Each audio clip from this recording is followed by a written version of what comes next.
Who would play me in a movie? I think I'd go with Matt Damon in The Martian. My job often feels like I'm making do with little resources, and it's always a miracle when things work out in the end. Hi, I'm Professor Paul Moore in the Department of Sociology, and I'm a film historian. I study the sociology of movie theaters and movie going, and I'm here to share my Oscar predictions with you.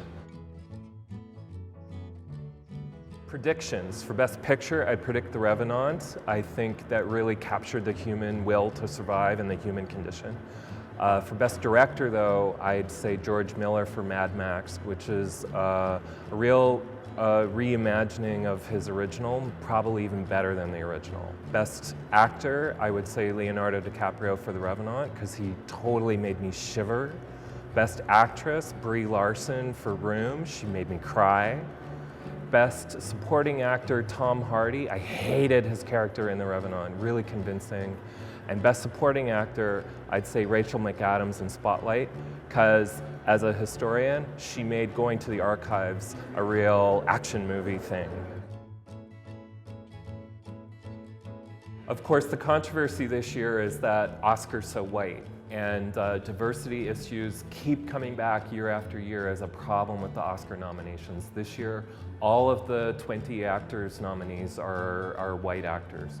Part of the problem, from my point of view, with the diversity in Hollywood issue is that the Oscars are really trying to have it both ways. They're trying to both be about Hollywood films that have relatively big box office and relatively wide release. And at the same time, it's not purely about box office. It's not only about the most successful films of the year. We don't see Furious 7 nominated. We don't see Star Wars nominated.